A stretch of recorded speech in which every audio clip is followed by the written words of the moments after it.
Okay, so picture this. You graduate at the top of your class, but you have zero clue about managing money or investing or building wealth. Mm-hmm. What if, like, everything you learned about money in school was actually just wrong? Yeah.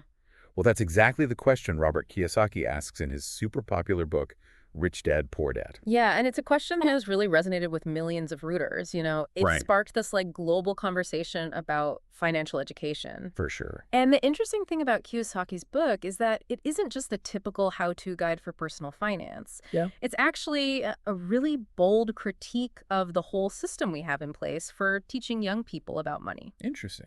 He basically argues that traditional education is all about prepping us for jobs, Oh, not really for financial freedom. that's a really good point. I mean, I can relate to I spent years studying history and math and science, Right.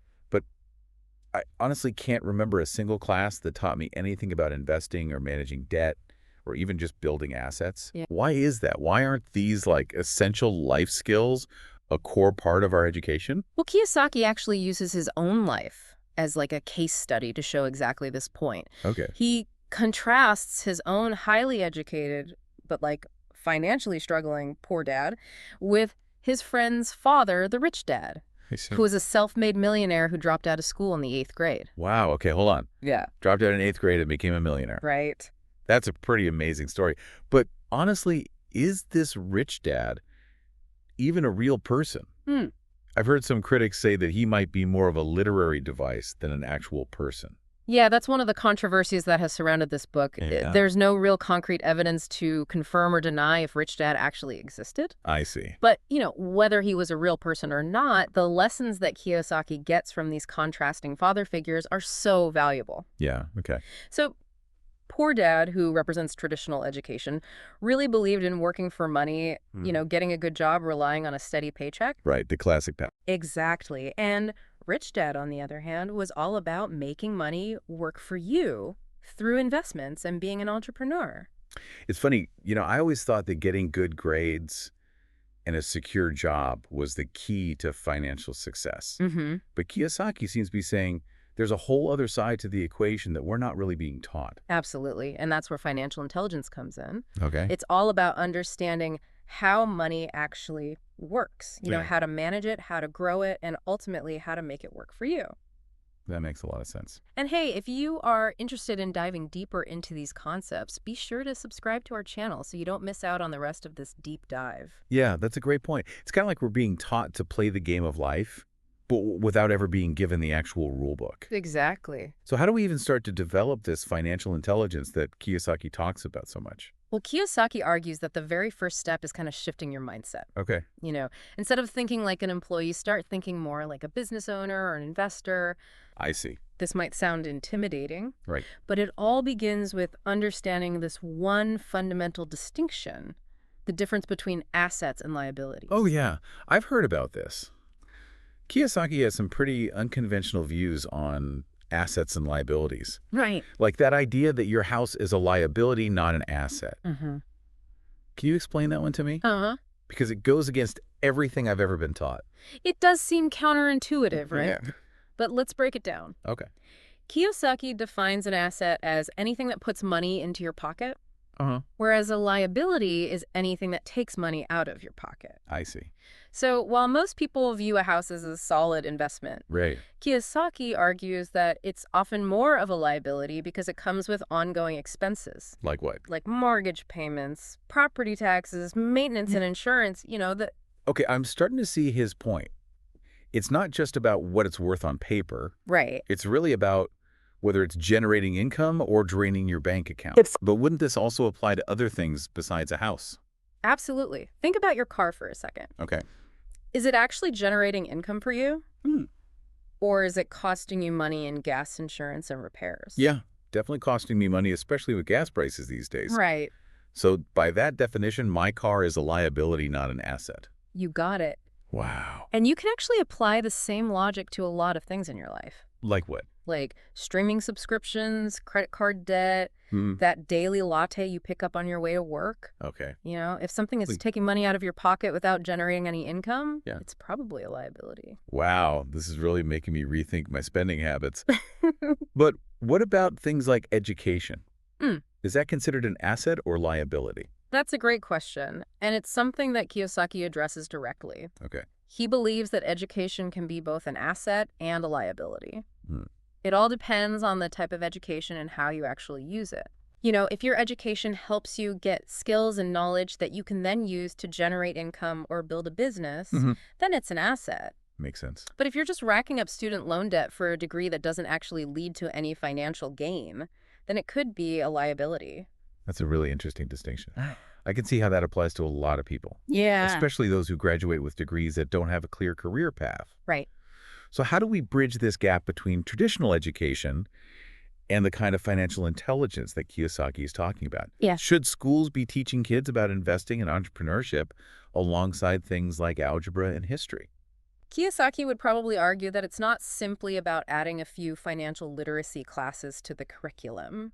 It's about fundamentally changing how we view education and its purpose altogether. Interesting. He believes that education should be about empowering us to create wealth and achieve financial freedom, Right. not just prepare us for a lifetime of working for someone else. That's a pretty radical idea. Yeah. I'm not sure everyone would agree with it, Uh-huh. but I can definitely see how it would benefit a lot of people, For sure. especially those who feel trapped in the rat race or burdened by debt. Right. And this is where Kiyosaki introduces another really important concept, Okay. the cash flow The quadrant. cash flow quadrant. Okay. Now I'm really intrigued.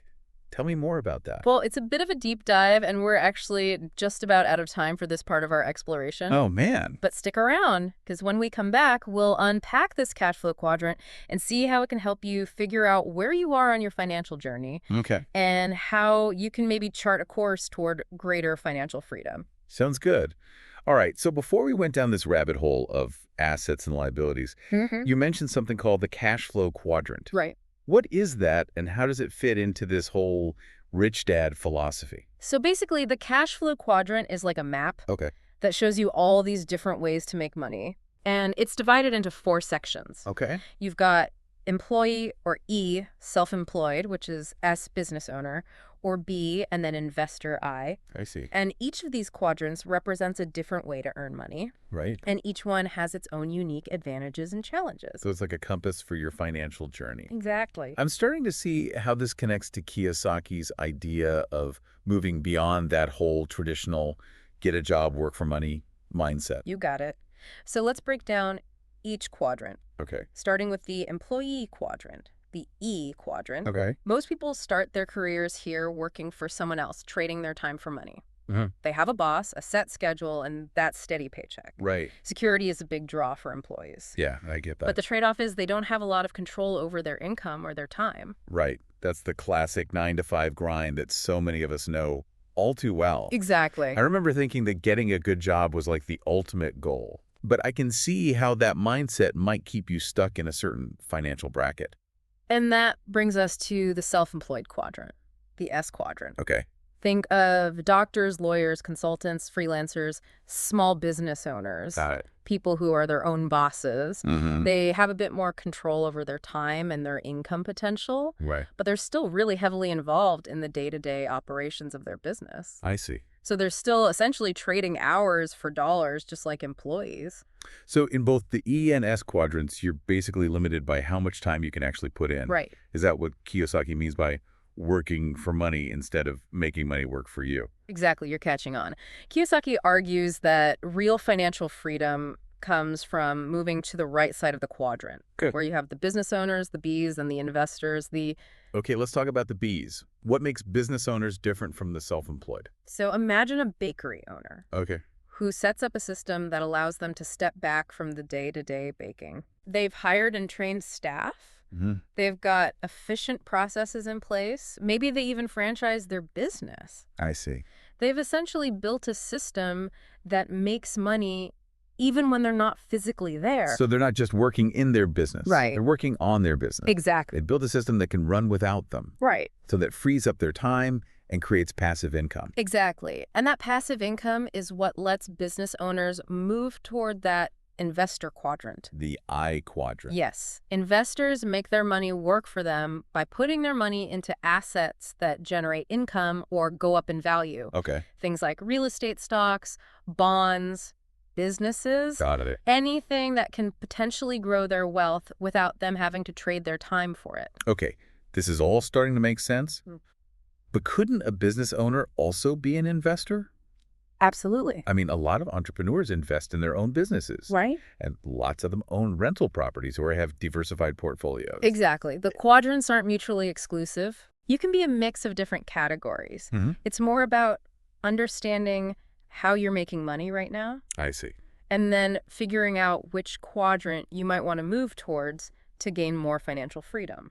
So the cash flow quadrant isn't really about putting a label on yourself. Right. It's about understanding these different paths to financial success. Exactly. It's a roadmap to help you make smart choices about your career, your investments, your overall financial strategy. That makes sense. But here's something interesting. What's that? The rise of the gig economy and all this digital stuff has made the lines between these quadrants even blurrier. That's a great point. Think about it. An Uber driver could use their experience to start their own ride-sharing company Okay. or invest in a whole fleet of cars, Right. moving from that S quadrant to the B quadrant and maybe even the I quadrant. That's a great example. So even though Kiyosaki wrote this book before the gig economy and online businesses really took off, his principles are still super relevant today. Absolutely. It's all about recognizing opportunities, using your skills, and building systems that generate income without needing you there all the time. You're right. And one of the keys to being successful in this new financial landscape is having that financial intelligence Kiyosaki keeps talking about. Exactly. But if financial intelligence is so important, why don't we learn this stuff in school? Hmm. I mean, we learn history, math, science. Right. Why not investing, managing debt, building assets? Yeah. These are like essential life skills that affect our financial well-being way more than any test score. That's a question that Kiyosaki really digs into in the book. Uh, He thinks traditional education often prepares us to be good employees, okay. but not necessarily financially savvy people. Interesting. He says we need to take charge of our own financial education and look for resources that help us learn the skills we need to actually succeed in the real world. So it's not enough to just rely on what we learned in school. Right. We have to be proactive about getting information and improving our financial literacy. But with so much information out there, where do we even start?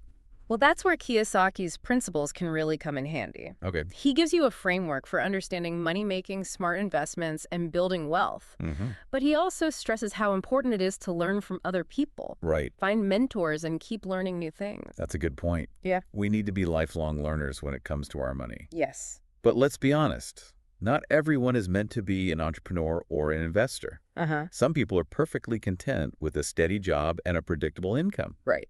Is there a place for those people in Kiyosaki's world? Absolutely. The cash flow quadrant isn't about judging people's career choices. Okay. It's about understanding different income streams and helping people think about how they can create more financial freedom no matter what path they choose. So it's not about forcing everyone to become entrepreneurs or investors. Right. It's about empowering people to make informed decisions about their money and create a life that matches their values and goals. Exactly. And that's what makes Rich Dad, Poor Dad such a powerful book. Yeah. It challenges us to question what we believe about money, to take control of our financial future, and build a life of abundance and freedom. I'm starting to get why this book has resonated with so many people. Yeah. It's not just about getting rich. Right. It's about giving yourself the power to live life on your own terms. Exactly. But I am curious how much of Kiyosaki's own success came from his rich dad philosophy. Mm. I mean, are his principles really a blueprint that anyone can follow to achieve financial freedom? Yeah. Or was he just lucky? That's a great question, and it's one we'll explore more deeply in the next part of our deep dive. Okay. We'll look at some of the controversies around Kiyosaki's teachings, examine the criticisms of his approach, and discuss how his principles can be used in today's world. Sounds good. All right, so we've really dug deep into Robert Kiyosaki's Rich Dad, Poor Dad. Oh. You know, from those different mindsets of rich dad and poor dad to financial intelligence and navigating that cash flow quadrant. But let's be honest, this book has caused quite a bit of controversy over the years. It has. Some financial experts say Kiyosaki's approach is too simple or even dangerous. Right. So how do we make sense of all these different opinions? That's a really good question, and I think it's important to look at any financial advice, even Kiyosaki's, with a critical eye. Okay. One of the biggest criticisms is that he really pushes using debt to your advantage, especially for things like real estate investments. Right. And that can be really risky if you don't know what you're doing. Yeah, I remember those no money down deals he talked about. Exactly. They sounded kind of too good to be true. They did. So are you saying that some of Kiyosaki's stuff might be outdated or even misleading for today's economy? Not necessarily. I mean, the financial world has definitely changed a lot since Rich Dad, Poor Dad was first published back in 1997. Yeah, that was a while ago. But his core principles, I think those still hold up. Like what? Like the importance of financial education, Yeah. building assets, creating multiple streams of income. Those are timeless strategies for building wealth. Okay, so the principles are good, but maybe the specific tactics need to be updated for today. Right. But I'm still wondering about Kiyosaki's own financial success. Yeah. Did he actually make his money using the same strategies he talks about in the book? Well, that's where things get a little unclear. How so? There's not a lot of information out there about Kiyosaki's personal finances. Okay. And some critics argue that he's made more money from selling books and seminars than from actual investments. Oh, wow. And then there's the fact that his company filed for bankruptcy back in 2012. Wait, hold on. His company went bankrupt? Yeah. But doesn't that go against everything he teaches about being financially successful? It seems like it, but businesses can fail. Yeah. Even for experienced entrepreneurs. Kiyosaki has said that going through bankruptcy was a huge learning experience for him, and that it actually made him a better businessman. I guess that makes sense in a way. So it sounds like there's good and bad. Yeah. Kiyosaki offers some valuable insights about financial literacy and how to build wealth. But there's also valid criticism about his strategies and the fact that we don't really know how successful he's been himself. Right. So for someone who's reading this book or just trying to learn more about personal finance, how do you deal with that? I think it comes down to being smart and thinking critically. Okay. Rich Dad, Poor Dad is a great place to start if you want to improve your financial knowledge. Yeah. But don't take it as the ultimate truth. Right. Do your own research. Look at the pros and cons of different financial strategies and talk to qualified financial advisors before making any big decisions. So basically take what's useful from the book, Yeah, adapt it to your own situation, exactly. and be careful about any advice that sounds too good to be true. I guess the main takeaway is that financial freedom is a personal journey, It is. and there's no magic formula that works for everyone. Exactly. Rich Dad, Poor Dad has definitely sparked a lot of important discussions Sure. about financial education and challenged how people usually think about money. It might not have all the answers, Right. but it's a powerful reminder that we can all take control of our own financial future. I agree. The key is to learn, make smart decisions, and keep learning and growing. Absolutely. It's been really eye-opening breaking down Rich Dad, Poor Dad and seeing how it applies to the world today. Yeah, it's been great. It's clear that learning about money is an ongoing process, It is. and there's always something new to discover. For sure. Whether you agree with everything Kiyosaki says or not, Right. this book definitely makes you think differently about money and how to take charge of your financial life. Absolutely. Well said, and remember everyone, the journey to financial freedom starts with that first step. It does. So what will your first step be?